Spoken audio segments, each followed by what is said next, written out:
First of all, Mr. President, I'd like to thank you for that preview of the 2024 American election we witnessed earlier. And if you're not persuaded to vote for the proposition tonight by that speech by James, I don't know what will persuade you.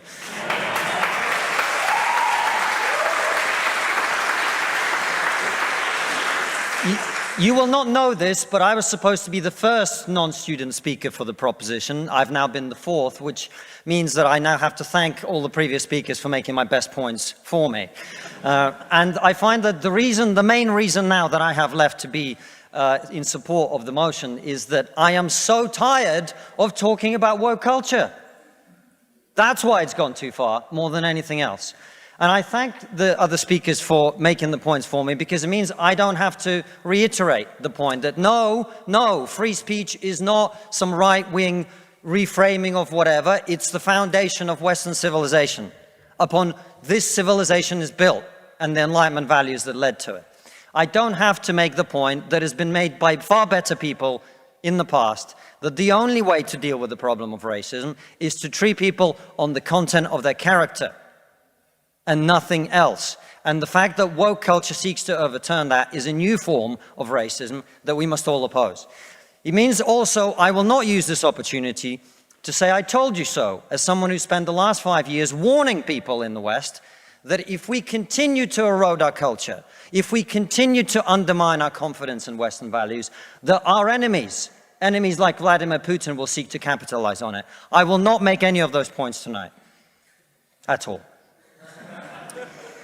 Instead, I am not going to talk to those of you who already agree with me, which I imagine is most of you. I'm not going to talk to you because I imagine after everything you've heard tonight, you're going to vote for the proposition. I'm going to confess I will take your vote for granted. Tonight, I am the Labour Party and you are the Red Wall. Now, I want to talk to those of you who are woke and who are open to rational argument. A small minority, I accept. Because one of the tenets of wokeness is, of course, that your feelings matter more than the truth. But I believe in you. I believe there are those of you here who are woke, who are open to rational argument, so let me make one. We are told that your generation cares more than any other about one issue in particular, and that issue is climate change. We're told that many of you suffer from climate anxiety. You wish to save the planet. And for tonight, and tonight only, I will join you. I will join you in worshipping at the feet of St. Greta of climate change. Let us all accept right here, right now, that we are living through a climate emergency and our stocks of polar bears are running extremely low. I join you in this view. I truly do. Now, what are we to do about this huge problem facing humanity? What can we in Britain do? We can only do one thing. You know why? This country is responsible for 2% of global carbon emissions, which means that if Britain was to sink into the sea right now, it would make absolutely no difference to the issue of climate change. You know why? Because the future of the climate is going to be decided in Asia and in Latin America by poor people who couldn't give a shit about saving the planet. No, thank you. No, thank you. It's going to be decided by poor people in Asia and Latin America who don't care about saving the planet. You know why? Because they're poor. Because they're poor. I come from Russia, which is not a poor country, it's a middle-income country. 20% of households in Russia do not have an indoor toilet. What they have is an outdoor toilet. And I don't mean one of those nice portaloos that we get here. I don't even mean a Glastonbury portaloo. I mean a wooden shack with a hole in the ground that holds a collected fermented memory of the last 10,000 visits. How many of you are going to go home tonight and say, let's rip out our bathroom and erect a Siberian shithouse in the back garden? And if you're not, why should they? 120 million people in China do not have enough food. I don't mean that they don't get dessert. I mean they suffer from malnutrition. That means that their immune system is breaking down because they don't have enough food. You're not going to get them to stay poor. Imagine you're Xi Jinping, the leader of China. When you were 10 years old, There was a revolution, a cultural revolution in your country, and people came and they put your father in prison. Your mother had to denounce him. Your sister killed herself. And you, no longer enjoying the protection of your formerly powerful father, were sent to a village where you lived in a cave house. And here you are, decades later. You have clawed your way up the bloody and greasy pole of Chinese politics to be the undisputed supreme leader of the very Communist Party that destroyed your family.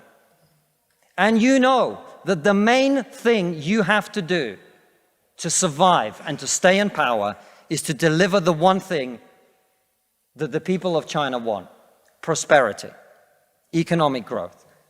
Where do you think climate change ranks on Xi Jinping's list of priorities?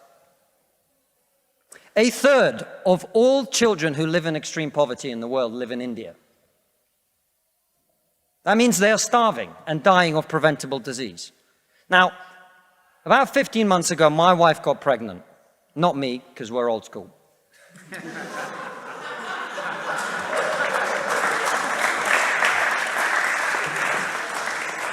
And for 9 months, we talked about what our boy would look like, what he might do when he grows up. We looked at baby scans and videos on YouTube about what the fetus looks like at 9 months and 12 months and 20 months. And eventually he was born. And he is this cute little bundle of joy. He's cuter than about 80% of puppies. Right? Now, if you said to me that I had a choice, either my son had a serious risk of starving or dying from a preventable disease in the next year, or I could press a button and he would live. He would go to school.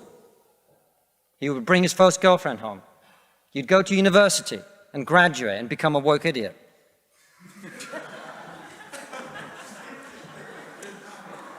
And then he'd get a job and get married and have children and become a man.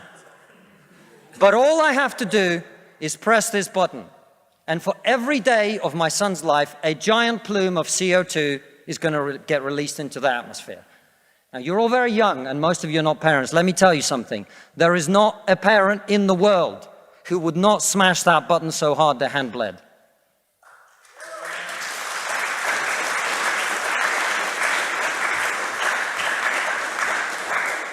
You are not going to get these people to stay poor. You're not even going to get them to not want to be richer. And so, I put it to you, ladies and gentlemen, there is only one thing we can do in this country to stop climate change. And that is to make scientific and technological breakthroughs that will create the clean energy that is not only clean, but also cheap. And no, thank you. And I want everyone to get home on time today, which is not going to happen. And the only thing that wokeness has to offer in exchange is to brainwash bright young minds like you to believe that you are victims, to believe that you have no agency, to believe that what you must do to improve the world is to complain, is to protest, is to throw soup on paintings. And we on this side of the House are not on this side of the House because we do not wish to improve the world. We sit on this side of the House because we know that the way to improve the world is to work, is to create, it is to build. And the problem with woke culture is that it's trained too many young minds like yours to forget about that. Thank you very much.